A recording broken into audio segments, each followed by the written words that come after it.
Hello everyone, this is Shannon from That's So Po, and today I am joined by Sush, my husband. Hello. And we are going to be doing a discussion of the Hugo Novella finalists for 2019.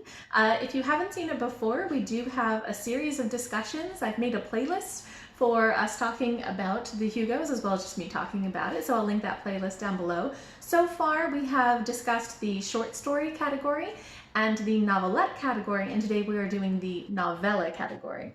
The novella category is particularly strong. The books in this category are just fantastic. I think especially compared to the novelettes, where we felt it was enjoyable, but nothing really super stood out to us. It felt like pretty much everything in the novella category stood out, and even the books that weren't necessarily favorites, many of them were part of series that did have favorites in them, just not the book that is currently nominated for this award. So we will go in order from least favorite to most favorite by my ranking. Sush doesn't usually give ratings to things, so we'll just go by my rating and we'll switch off who talks about things. We will do our best to avoid spoilers and just to focus on what we liked about the books and the themes and all that sort of thing. But if you're interested, you can see the list of books below. These ones are not available online for free in the way that the short stories and novelettes were, but still, they're very good books worth reading.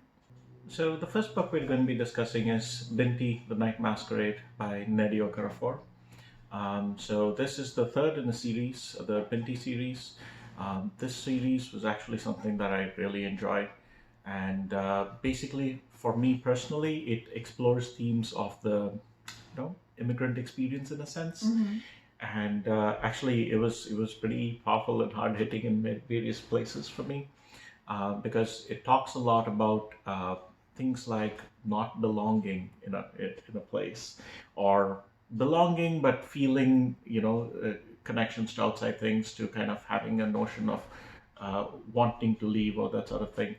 And basically after you have left, feeling alone and not really connected to anything because everything is so different. And then feeling homesick, going back home, and then finding out that your definition of home has changed. Because in this series, Binti lives on Earth, but she goes to a space university. And then she comes back home. And so in the series, this book, The Night Masquerade, is the third one. And the first book explores her leaving home and going to the university. The second book explores her coming home. And now this third book still takes place on Earth at home, where she's dealing with, how to fit in with her society. And so what's interesting about this is basically that notion of when you come back home, what happens.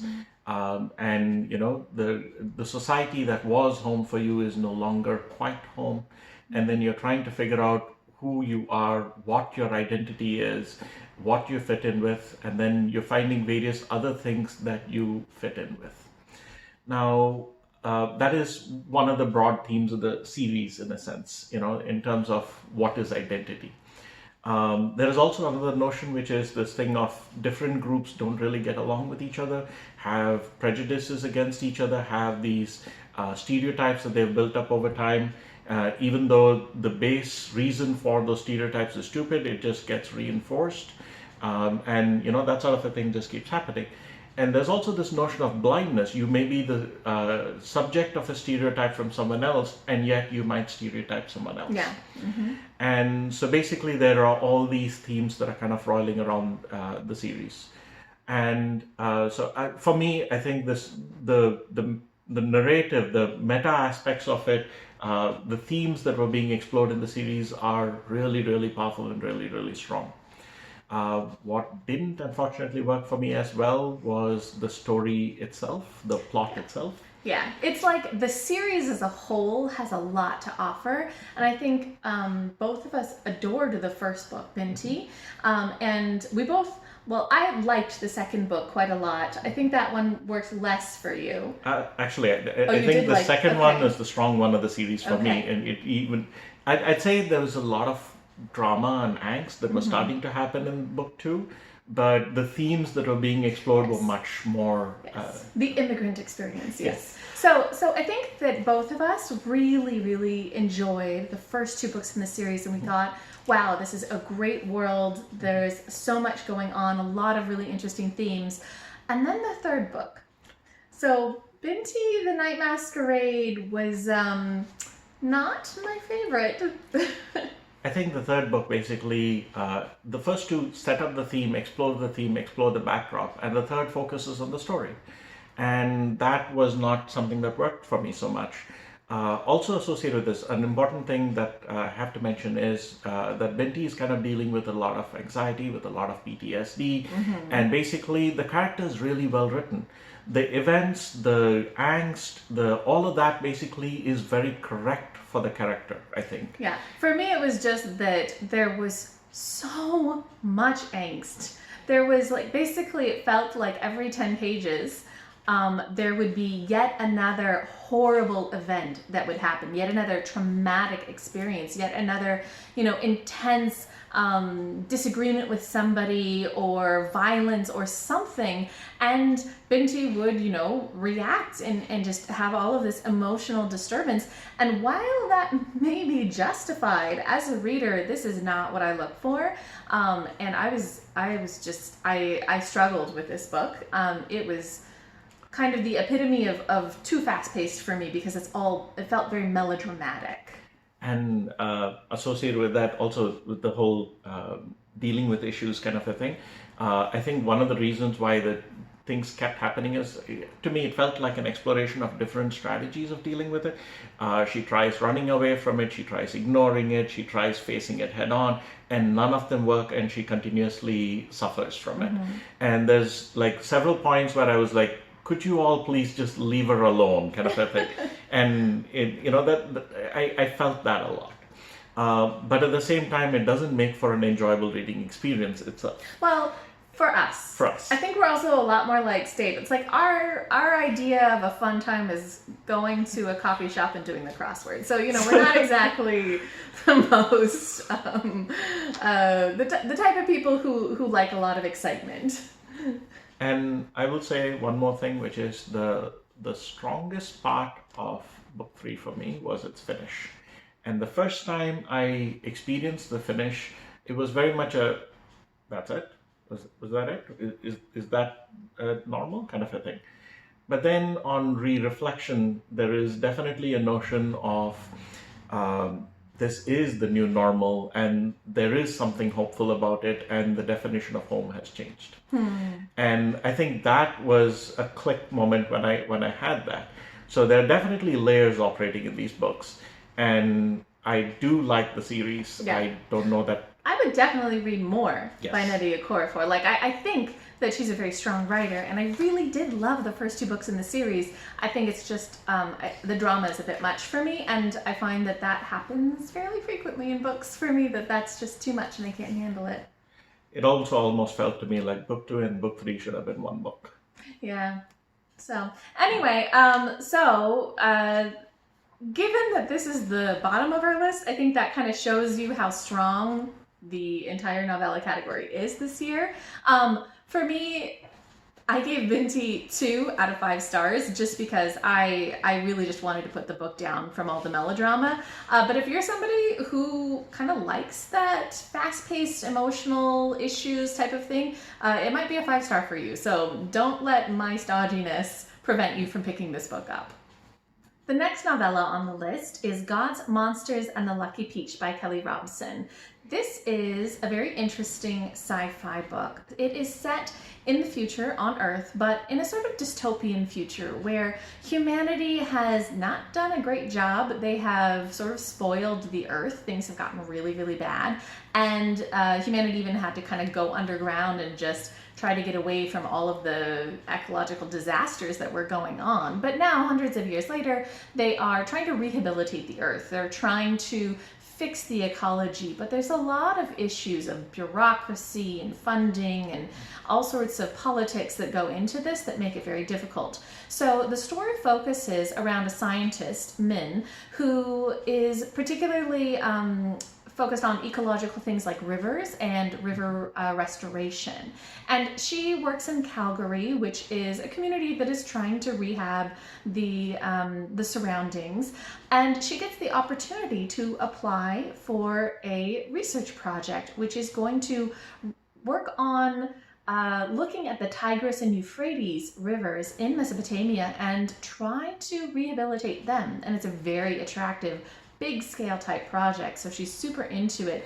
But it also involves time travel. So in this world, there's a company that has figured out how to do time travel, and so part of the project is going back in time, collecting samples and learning from ancient Mesopotamia, 2000 BC, what the river was like so that they can properly rehabilitate it in the future. So this book focuses especially on the prep. So on Min getting her team together, on her putting the proposal together, on going and interviewing for this money. And a lot of the story focuses on things like bureaucracy, the politics of getting funded, how you need to say things, in a very positive manner, how you need to play to the people who have the money, on things like how frustrating it is when really great projects don't get funded, on a lot of issues of just societal difficulties, and also a lot of really interesting kind of world building as far as the science is concerned. It goes into a lot of depth, talking about ecology and biology and things like that.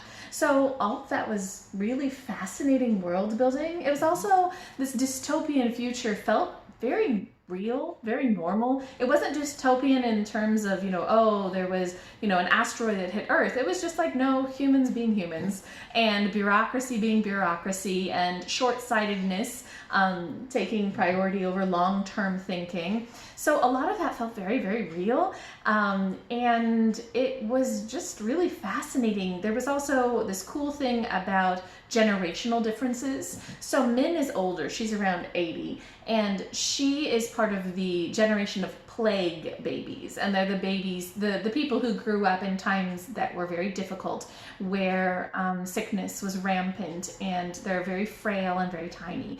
And now there's a new generation of fat babies, and these are the ones who were born healthy, who are strong and big and healthy and have a lot going for them, but have no money.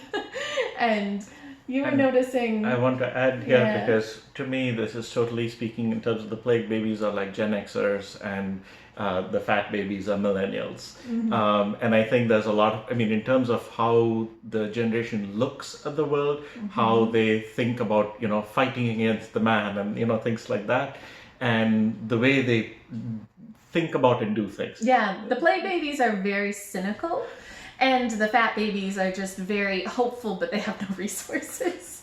So there's definitely some parallels there. So all of that was really fascinating. I also liked, there was a lot of development of the characters. This was really a character-driven story, I think, and Min is very crotchety. She's just super cynical and just kind of angry at the world and very difficult. There is a fat baby, Kiki, who's just super positive, wants to get everything done, kind of that can-do attitude. So there's just a lot of really interesting dynamics between people. And I also want to add one more thing there, which is this notion of self-determination, and self-determination of medication in a sense. Oh yeah, that was nice. Because you can tweak your endorphins. And kind of, you want to dial up adrenaline, you can do that, and that has important effects associated with it. There's also a notion of whether or not you choose to retain control of your own body, or you choose to give that up to an external source. And that is also one more of those generational differences. Yeah, there's a lot of issues of debt as well in this. So just tons of issues of financial obligations and politics and bureaucracy. All of that was super cool. I felt like the world building was really great. I didn't, however, feel that the story was that great, if that makes sense. So when in the moment, I really enjoyed what the story was doing, but then I didn't really get invested in the storyline. And kind of as the story progressed, I got less interested. I think that just part of that was that I never really quite got into this storyline of the Tigris and the Euphrates and what they were doing in ancient Mesopotamia. There's also a little bit told from the ancient Mesopotamians' kind of perspective, and that never really gripped me. So I kind of didn't find myself engrossed in this book, even though I thought that the sci-fi aspects of it were really cool. For me, I think it was like I was engrossed and just captured by it almost all the way to the end. And then when it ended, it was a surprise to me that, it's like, oh, I thought we were only beginning the story. And that's what it felt like to me. It felt like phenomenal world building, phenomenal setup, and then not doing anything with it. And who knows, maybe it's part of the series. I don't know. That's entirely possible. Yeah. But my feeling from it, though, is that I wouldn't be surprised if it just ends there, because overall, I felt like this was a very depressing book. I felt like there was, the book was just hopeless. Like, humanity has messed things up, and humanity will continue to mess things up, and they will never fix anything, and that's just how it is. Period. End of story. Live with it. Like, that's kind of what it felt like to me. And that was also probably part of why I didn't love this book, despite how cool the world building was. It just felt bleak. Not dystopian in the kind of Hunger Games sort of way, but like just real and bleak. It's just a little... Real and bleak is a good way of putting it. Yeah, just a little sad. I think I just read it and then I just felt kind of like, okay, I'm kind of happy to not go back to that world. I think I'm good to just move on. So even though I thought that a lot of the world building and writing was good and the character development I thought was really interesting, I just had a hard time connecting with it. So I gave it 3.5 out of 5 stars, but again, it was still a really strong book, and that could just be part of my personality with not liking things quite so bleak that made me not connect to it. So it might be a 5 for you. So next up is Beneath the Sugar Sky by Seanan McGuire. And this book is the 3rd book of the Wayward Children series. This series is a very interesting series of basically children who don't quite fit in the regular world in one way or the other. And they basically then escape to these various portal worlds where they feel connected. And then if they should, for whatever reason, come back to Earth, they feel like they can't really fit in. And then they go to this, school where basically they can bond with other people who are going through much the same. Or at least have support. Sort of kind of like group therapy type of deal. Exactly. And so in this one, and so there are many different kinds of portal worlds associated with different personalities of what makes kids different from the normal, so to speak. It's almost like these are the worlds where not just they fit, but they are needed, they are valued, they are sort of the key person. And there's an axis sort of ways of thinking about the worlds. Some of them are very logical, some of them are very nonsense, and it's sort of every child is different as to what world fits for them. And it's just really interesting, all of these different portal worlds and how they work for each kid. And in this series, we see Cora, a new protagonist that's been introduced, a new person in the group, so to speak. She is an overweight child who has been teased and belittled constantly because of it. And basically, she's so used to hearing that kind of talk from people that she basically carries around this extra cognitive load of processing anytime anyone is talking to her. And there's basically like hints at her having tried to commit suicide or things like that as well. But long story short, she found herself in a world where she became a mermaid. And yeah, I mean, I'm not sure it's like fully mermaid, but it's a thing where she would swim and live underwater. Yeah. And she basically felt like she belonged and all these kinds of things, and then she finds herself back, and then now she's at the school, right? And I think what's interesting about this is the treatment of the characters in the story in this book is very nicely done. It basically fleshes out each of their thoughts, how they feel about things, how what is normal for some other person is something that Yes. basically it can still hurt them.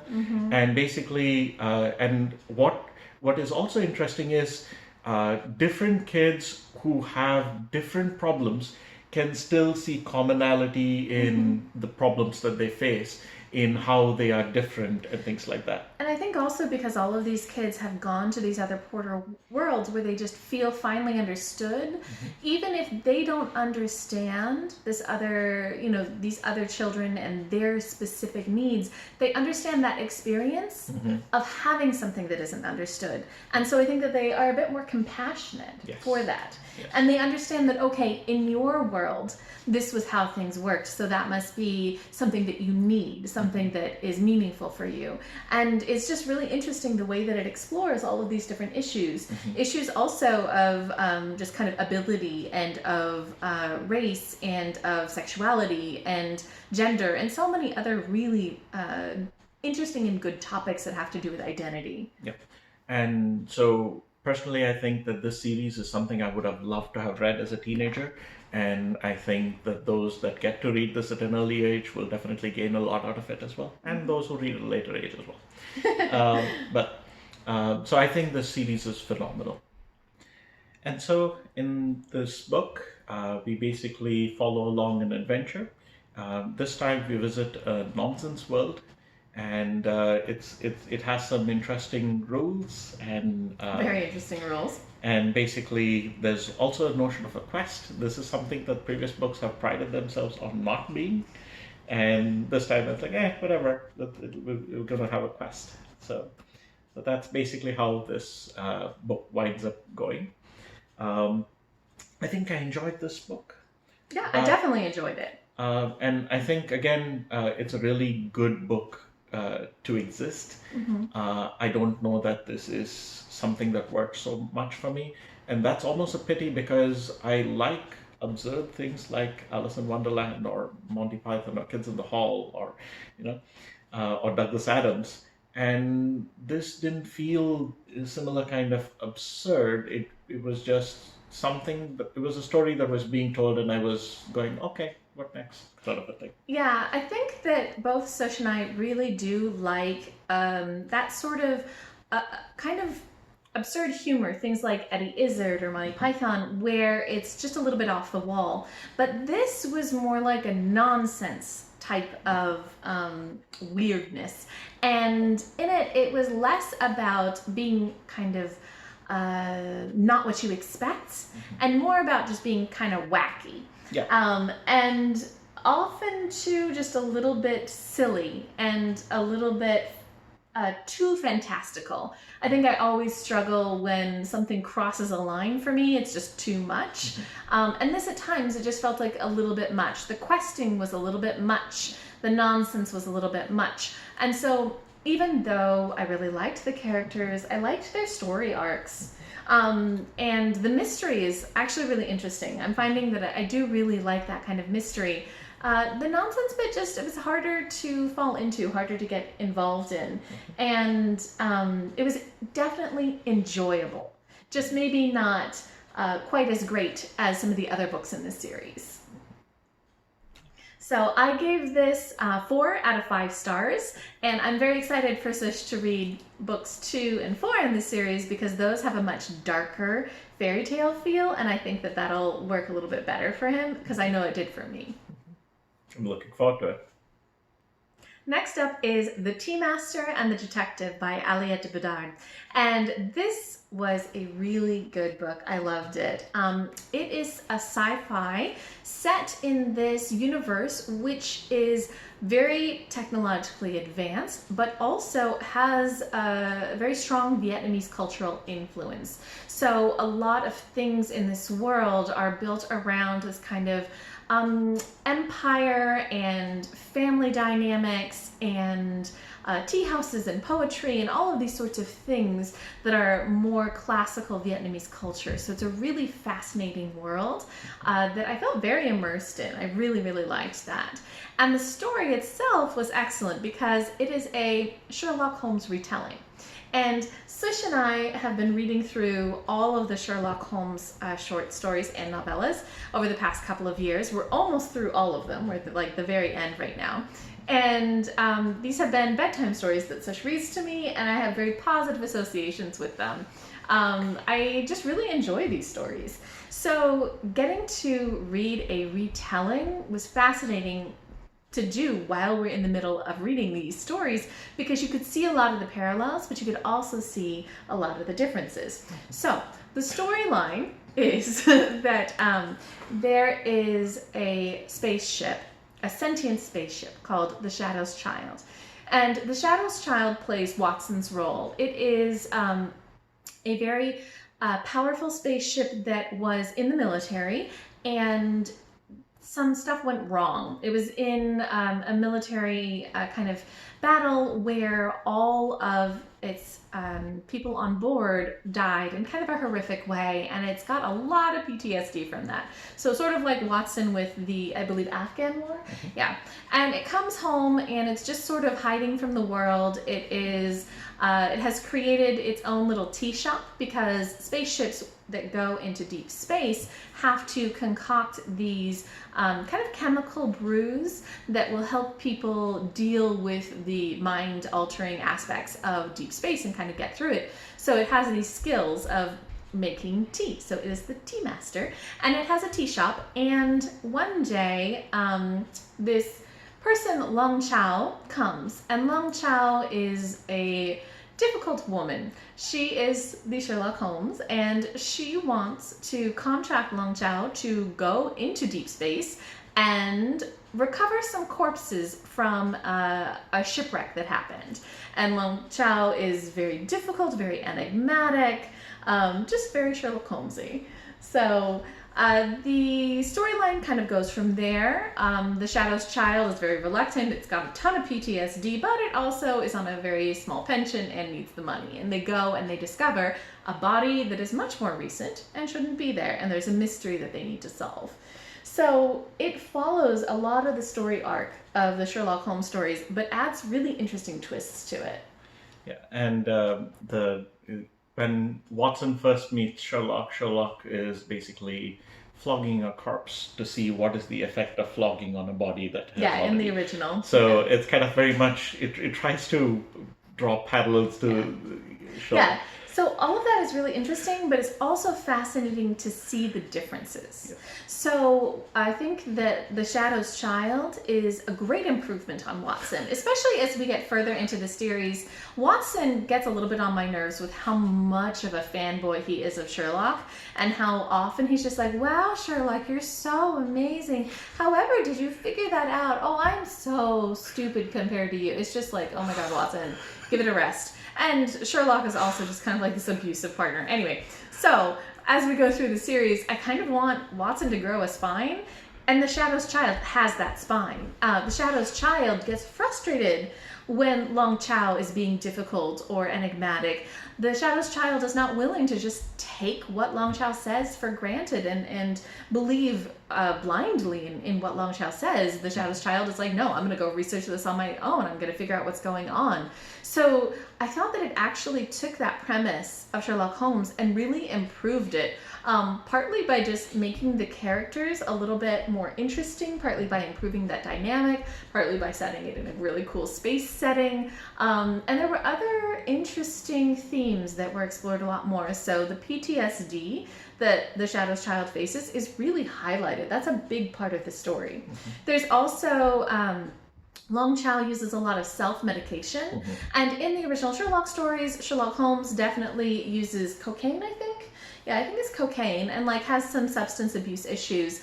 But Long Chao is like, I mean, it is front and center that she self-medicates. And so there's a lot of issues about that, like, is it safe to self-medicate, and what are you doing, and why are you doing this, and all these sorts of things. So that's kind of an interesting dynamic.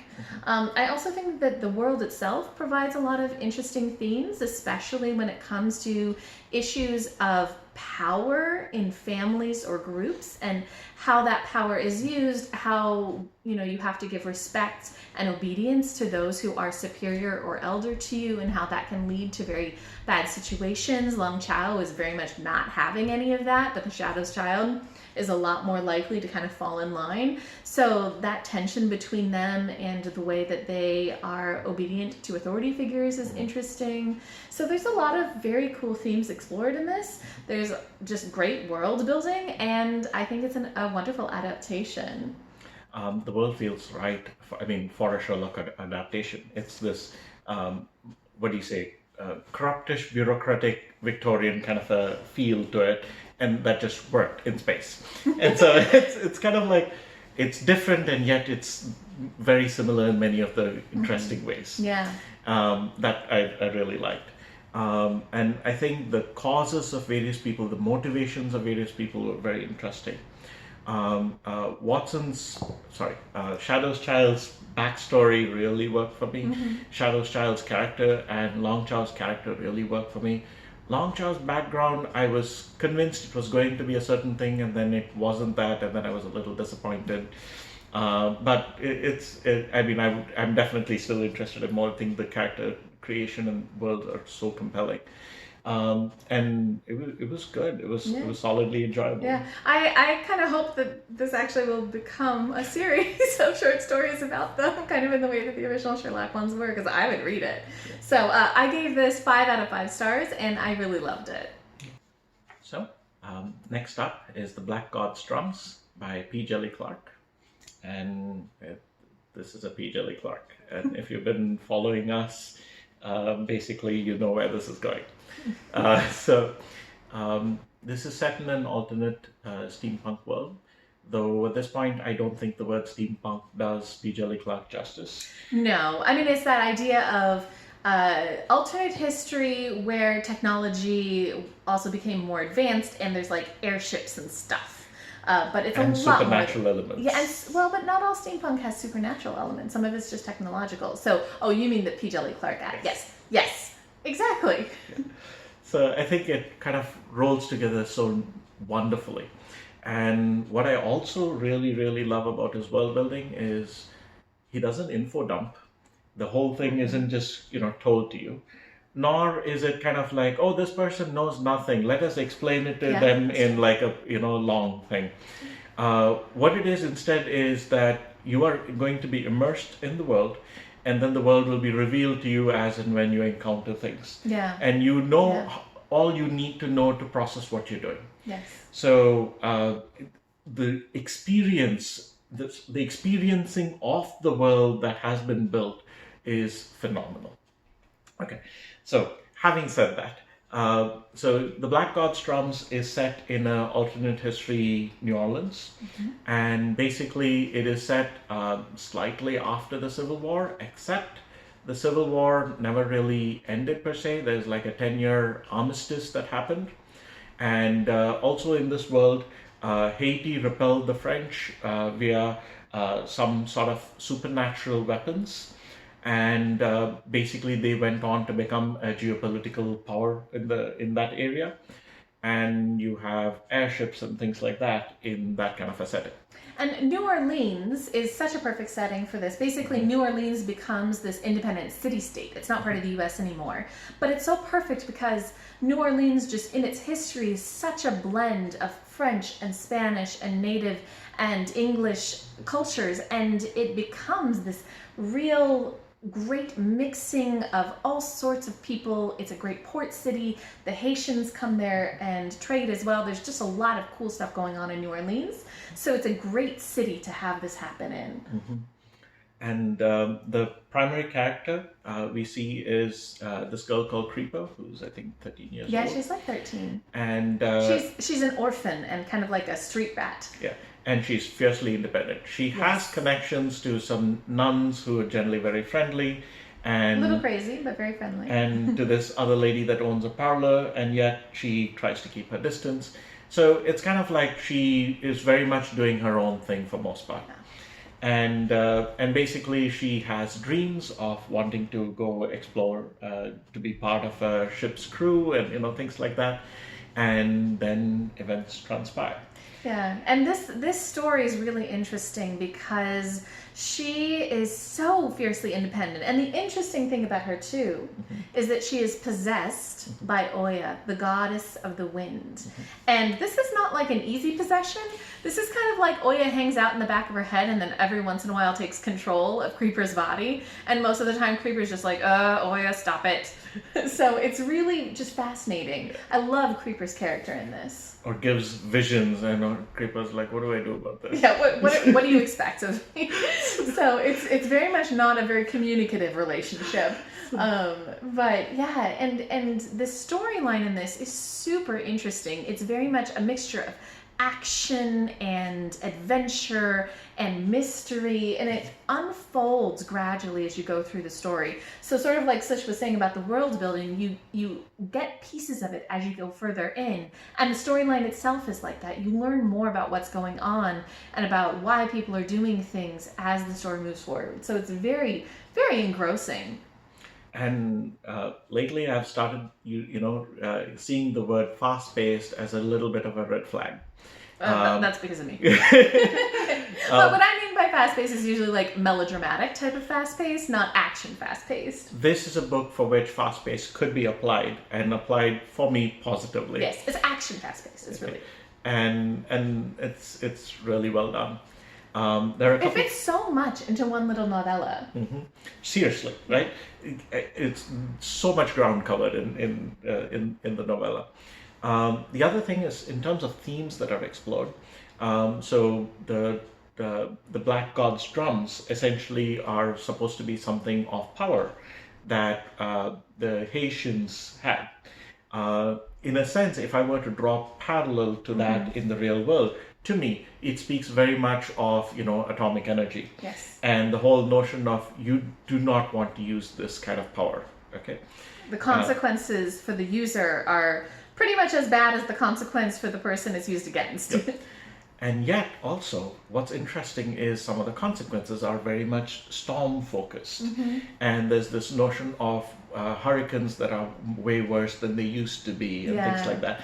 And so, given events of the past 20 years of the repeated hurricanes and the Especially worsening... affecting New Orleans. There's a lot of issues also of just this coming storm in New Orleans. So you really feel that. And a lot of the East Coast of the U.S. as well.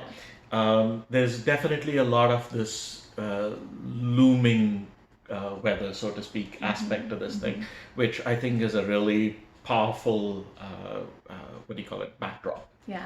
So, I mean, just in general, we loved this book. We loved the world building. We loved the storyline itself. We loved the characters. There's also just great diversity of characters. I mean, there's, characters with prosthetic legs and queer characters and just characters from all over the globe. And I mean, it's just fascinating. And the use of dialect, I really loved. There's like all of this. Creeper has such a great voice in this. And then there's also people who use different like Creoles. And it's really an awesome world and awesome storytelling. So absolutely loved this. Gave it 5 out of 5 stars.